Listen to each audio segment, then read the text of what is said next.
एक ऐसा चैप्टर जो आपने पढ़ा तो काफी बार होगा, लेकिन डेफिसिट, रेवेन्यू, कैपिटल और फिस्कल जैसे टेक्निकल वर्ड से सब कुछ मिक्स हो जाता है। तो आज के इस वीडियो में विदाउट वेस्टिंग टाइम रैपिडली हम सिर्फ पॉइंट टू पॉइंट बात करेंगे और मैं आपको गारंटी देता हूँ कि इस वीडियो को देखने के बाद आपको कभी भी गवर्नमेंट बजट दोबारा से पढ़ने की जरूरत नहीं पड़ेगी। So welcome back to your channel Eco Bytes. चलिए शुरू करते हैं।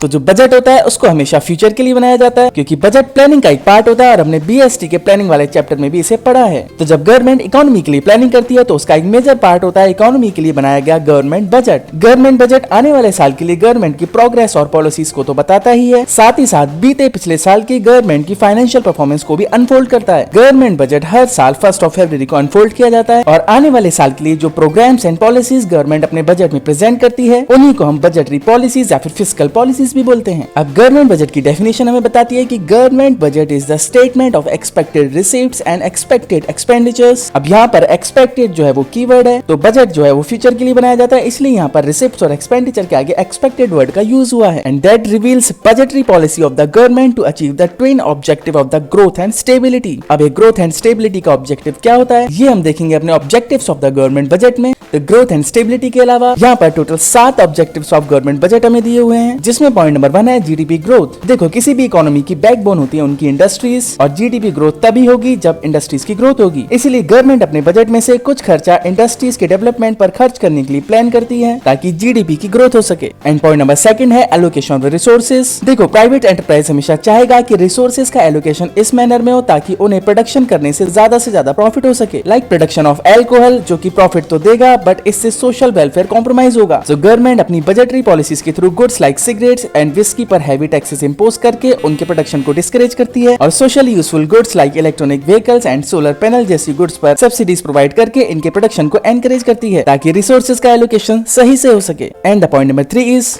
Provision for public goods. देखो पब्लिक गुड्स वो गुड्स होती हैं जो जनरल पब्लिक के लिए बिल्कुल फ्री ऑफ कॉस्ट अवेलेबल होती हैं, जिन पर किसी प्राइवेट इंडिविजुअल की ओनरशिप नहीं होती है। ऐसी गुड्स सबके लिए होती हैं, like law and order and defence of the country. अब सोचने वाली बात यह है कि कोई भी प्राइवेट इंडिविजुअल प्रोड्यूसर बिना किसी प्रॉफिट मोटिव के क्यों इन फ्री गुड्स को प्रोड्यूस करना चाहेगा। इसीलिए गवर्नमेंट अपनी बजटरी पॉलिसी के थ्रू ये इंश्योर करती है कि ये गुड्स सफिशिएंटली लोगों को मिल सके। And then point number 4 redistribution of income and wealth, जो कि हमें बताता है रिच एंड पुअर के बीच के गैप के बारे में। सो रिच एंड पुअर के का गैप सोशल इनजस्टिस का साइन होता है, इसीलिए गवर्नमेंट रिच लोगों पर टैक्सेस लगाकर और उससे पुअर लोगों को सब्सिडीज प्रोवाइड करती है, like providing free food grains to the BPL people and providing free LPG gas cylinders. Indirectly government rich लोगों से उनकी इनकम का एक पार्ट लेकर और पुअर लोगों में उसे डिस्ट्रीब्यूट कर देती है। इसे ही हम redistribution of income and wealth बोलते हैं। एंड देन नेक्स्ट पॉइंट है बैलेंस्ड रीजनल ग्रोथ। हम देखते हैं कि हमारी कंट्री में कुछ states like Delhi, Maharashtra and Gujarat fully developed हैं, और दूसरी तरफ बिहार, उड़ीसा, झारखंड और छत्तीसगढ़ जैसे स्टेट थोड़े कम डेवलप्ड हैं। गवर्नमेंट बैकवर्ड रीजन्स को डेवलप करने के लिए वहां पर स्पेशल इकोनॉमिक जोन्स बनाती है, और स्पेशल इकोनॉमिक जोन्स वो रीजन्स होते हैं जहां पर इंडस्ट्रीज लगाने के लिए गवर्नमेंट इंडस्ट्रीज को टैक्स में छूट देकर या अदर रिबेट्स देकर उनको प्रमोट करती है ताकि उन बैकवर्ड रीजन्स में भी डेवलपमेंट हो सके। इसके बाद हमारा जो नेक्स्ट पॉइंट है that is employment opportunities. Government अपनी बजटरी पॉलिसीज के थ्रू पब्लिक एंटरप्राइजेस और इंडस्ट्रीज में इन्वेस्ट करके एम्प्लॉयमेंट की अपॉर्चुनिटीज को जनरेट करती है, और मनरेगा जैसी स्कीम से गरीब लोगों के लिए एम्प्लॉयमेंट की अपॉर्चुनिटीज को जनरेट करती है। And the last point is economic stability. देखो हम सब जानते हैं कि बिजनेसेस में अप एंड डाउन तो आते रहते हैं, और इकोनॉमी भी इन्हीं बिजनेसेस से मिलकर बनी होती है। तो इकोनॉमी में भी रिसेशन, डिप्रेशन, रिकवरी और बूम के पीरियड्स आते रहते हैं। गवर्नमेंट अपनी बजटरी पॉलिसीज के थ्रू इकोनॉमी को इन इंस्टेबिलिटीज से बचाती है और इन्फ्लेशन और डिफ्लेशन को कंट्रोल करती है। उसके बाद आते हैं अपने स्ट्रक्चर ऑफ बजट पर, जहां पर हम देख रहे हैं कि बजट का स्ट्रक्चर 2 पार्ट्स में डिवाइडेड है। एक है बजट रिसीप्ट्स और दूसरे है बजट एक्सपेंडिचर्स। और फिर इन रिसीप्ट्स और इन एक्सपेंडिचर के भी आगे 2 पार्ट्स हैं, जो कि है कैपिटल रिसिप्ट्स, रेवेन्यू रिसिप्ट्स, और एक्सपेंडिचर में कैपिटल एक्सपेंडिचर और रेवेन्यू एक्सपेंडिचर। अब रिसिप्ट्स और एक्सपेंडिचर में दोनों साइड कैपिटल और रेवेन्यू कॉमन है, तो जानना ये जरूरी हो जाता है कि आखिर ये कैपिटल और रेवेन्यू में क्या डिफरेंस होता है। तो इन दोनों में एक बहुत ही बेसिक सा डिफरेंस है। बेसिकली वो आइटम्स जो एसेट्स एंड लायबिलिटी के स्टेटस को इंपैक्ट करेंगे वो जाएंगे कैपिटल की कैटेगरी में, और अदर देन दैट सारे आइटम्स जाएंगे रेवेन्यू की कैटेगरी में। तो सपोज करो लाइक आपने एक कार खरीदी और उस कार को खरीदने पर आपने 5 लाख रुपीज स्पेंड किए, तो वो 5 लाख रुपीज का जो आपका एक्सपेंडिचर है वो एक्सपेंडिचर करने से आपकी एक एसेट में इंक्रीज हुआ या आपकी एक एसेट क्रिएट हुई, तो ये एक्सपेंडिचर जाएगा कैपिटल एक्सपेंडिचर में। या फिर आपके ऊपर 5 लाख रुपीस का लोन था और आपने अभी उसको पे कर दिया, तो लोन को पे करने पर जो आपने खर्चा किया उससे आपका एक लोन यानी कि एक लायबिलिटी रिड्यूस हुई, तो ये भी कैपिटल एक्सपेंडिचर की कैटेगरी में जाएगा, क्योंकि इन दोनों ही आइटम्स में एसेट्स एंड लायबिलिटीज के स्टेटस इंपैक्ट हो रहे हैं, इसलिए इनको कैपिटल की कैटेगरी में रखा गया। और अदर देन दैट सारे एक्सपेंडिचर रेवेन्यू एक्सपेंडिचर कहलाएंगे। सेम ऐसा रिसिप्ट्स में भी होगा। अब सपोज करो उस कार को आपने बेचा और कार को बेचने पर आपको जो पैसा मिलेगा वो होंगे आपके रिसिप्ट्स,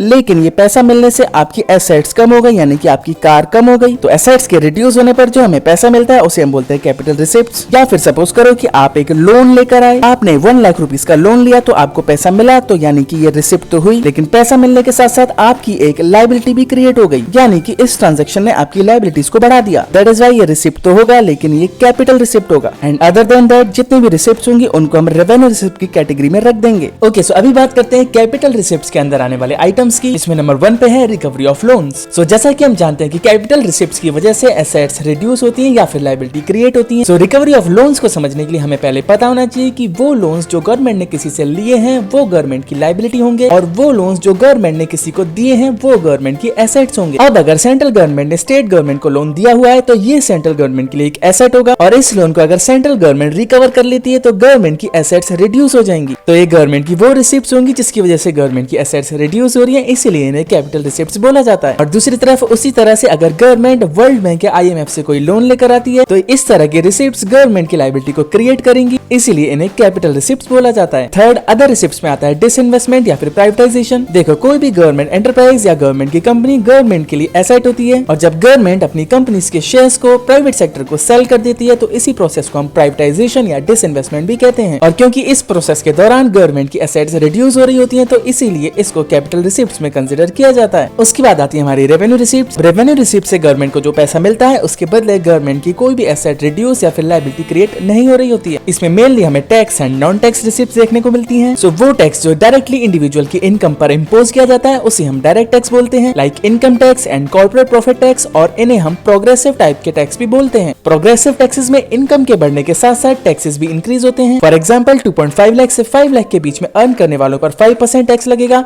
और 5 लाख से 10 लाख के बीच में अर्न करने वालों पर 20%, और 10 लाख से अबव जो अर्न कर रहे हैं उन पर 30% टैक्स लगेगा। इसे ही हम प्रोग्रेसिव टैक्सेशन कहते हैं। और वो टैक्सेस जो डायरेक्टली इनकम पर ना इम्पोज होकर गुड्स एंड सर्विसेज की वैल्यू पर लगते हैं उन्हें इनडायरेक्ट टैक्सेस बोला जाता है। For example goods and service tax जिसे GST बोलते हैं, and custom duty. Goods and services के इंपोर्ट्स एंड एक्सपोर्ट्स पर गवर्नमेंट जो टैक्स लगाती है उसे हम कस्टम ड्यूटी बोलते हैं। और ये indirect tax generally regressive nature के होते हैं। रिग्रेसिव टैक्सेस इनकम के बढ़ने के साथ साथ इंक्रीज नहीं होते हैं। अब फर्क नहीं पड़ता है कि आप रिच हो या पुअर, रिग्रेसिव टैक्सेस सबके ऊपर सेम ही रेट से इम्पोज होते हैं। एंड जब किसी पर्सन की डेथ के बाद जब उसकी वेल्थ एंड प्रॉपर्टी को उसके लीगल हायर को ट्रांसफर किया जाता है तो गवर्नमेंट उस वेल्थ एंड प्रॉपर्टी पर टैक्स लगाती है, और इसी टैक्स को हम एस्टेट ड्यूटी बोलते हैं। एंड एक स्पेसिफाइड लिमिट से ज्यादा की वैल्यू पर मिलने वाले गिफ्ट्स पर भी गवर्नमेंट टैक्स इम्पोज करती है, इसे ही हम गिफ्ट टैक्स बोलते हैं। और एक्साइज ड्यूटी एक ऐसा टैक्स है जो गुड्स एंड सर्विसेज के मैन्युफैक्चरिंग पर इम्पोज किया जाता है। इस टैक्स को मैन्युफैक्चरर गवर्नमेंट को पे करते हैं। अब अपार्ट फ्रॉम टैक्स रिसिप्ट्स कुछ नॉन टैक्स रिसिप्ट से भी गवर्नमेंट को पैसा मिलता है, लाइक फीसेस जिसमें तमाम तरह की land registration fees, birth and death registration fees, passport fees and court fees except आते हैं। इसी तरह से जब हम कोई लॉ को ब्रेक करते हैं तो गवर्नमेंट इकोनॉमिक पनिशमेंट के तौर पर हम पे फाइन इम्पोज करती है। और अगर किसी ऐसे पर्सन की डेथ हो गई है जिसका की कोई लीगल हायर नहीं है तो ऐसी प्रॉपर्टी को गवर्नमेंट अपने अंडर ले लेती है, और उससे जो रेवेन्यू अर्न होता है उसे हम एश शीट बोलते हैं। अब सपोज करो कि आपने रेंटल इनकम अर्न करने के लिए एक बिल्डिंग बनाई और बिल्डिंग के सामने से गवर्नमेंट ने हाईवे रोड बना दिया, तो इससे आपकी भी रेंटल वैल्यू बढ़ जाएगी, क्योंकि गवर्नमेंट की वजह से आपको कुछ फायदा हुआ है। तो इस केस में गवर्नमेंट आपसे कुछ पैसा चार्ज करेगी, इसे ही स्पेशल असेसमेंट बोला जाता है। उसके बाद गवर्नमेंट एंटरप्राइजेस या कंपनीज जैसे कि इंडियन रेलवेज और इंडियन ऑयल से गवर्नमेंट को जो प्रॉफिट अर्न होता है वो भी गवर्नमेंट के लिए नॉन टैक्स रेवेन्यू का एक सोर्स होता है। अब चलिए समझते हैं स्पेक्ट्रम को। तो हमारे एनवायरमेंट में नेचुरली कुछ इलेक्ट्रोमैग्नेटिक वेव्स प्रेजेंट होती हैं जिनको यूज करके ये टेलीकॉम कंपनीज लाइक जियो, वोडाफोन, एयरटेल अपने 4G एंड 5G नेटवर्क्स को ट्रांसमिट करती हैं। इन्हीं नेचुरल इलेक्ट्रोमैग्नेटिक वेव्स को ही स्पेक्ट्रम बोला जाता है। अब क्योंकि स्पेक्ट्रम एक नेचुरल रिसोर्स होता है तो गवर्नमेंट इसका यूज करने के बदले टेलीकॉम कंपनी से कुछ पैसा चार्ज करती है, जो कि गवर्नमेंट के लिए एक नॉन टैक्स रेवेन्यू का सोर्स होता है। अब लास्ट में आती है हमारी ग्रांट्स एंड डोनेशंस, जिसमें गवर्नमेंट को natural calamities like earthquake, floods, famine से कोप अप करने के लिए मिलने वाला डोनेशन आता है, जो कि अगेन गवर्नमेंट के लिए नॉन टैक्स रिसिप्ट्स का एक सोर्स होता है। उसके बाद रेवेन्यू एक्सपेंडिचर में आने वाले कुछ इंपॉर्टेंट आइटम्स यहाँ पर लिखे हुए हैं, जो कि है wage bill of the government, interest payment, expenditure on subsidies और डिफेंस परचेजेस। अब आप अगर ध्यान से देखेंगे तो ये सारे एक्सपेंडिचर रेवेन्यू से रिलेटेड है, यानी कि इनका लेना देना एसेट्स और लायबिलिटीज से नहीं है। उसके बाद आते हैं हमारे कैपिटल एक्सपेंडिचर्स, और कैपिटल एक्सपेंडिचर्स की वजह से एसेट्स में इंक्रीज या लायबिलिटीज में डिक्रीज होता है। अगर गवर्नमेंट लैंड एंड बिल्डिंग और प्लांट एंड इक्विपमेंट को खरीदने पे खर्चा करती है तो इस तरह के एक्सपेंडिचर से गवर्नमेंट की एसेट्स इंक्रीज होंगी, क्योंकि लैंड एंड बिल्डिंग और मशीनरी एंड इक्विपमेंट गवर्नमेंट के लिए एसेट होती हैं। उसी तरह से शेयर्स भी गवर्नमेंट के लिए एसेट होते हैं, और शेयर्स को खरीदने पे किया जाने वाला खर्चा भी कैपिटल एक्सपेंडिचर कंसीडर किया जाएगा। और अगर सेंट्रल गवर्नमेंट ने स्टेट गवर्नमेंट्स को लोन दिए हैं तो उसे भी सेंट्रल गवर्नमेंट की एसेट माना जाता है, जिसे कि हम ऑलरेडी अभी डिस्कस कर चुके हैं। इसके पार्ट 2 में हम डिस्कस करने वाले डिफरेंट टाइप के बजट डेफिसिट्स को। तो आई होप आज का वीडियो आपके लिए हेल्पफुल रहा होगा। इसी तरह के और वीडियोस के लिए stay tuned with us. Thanks for watching and subscribe.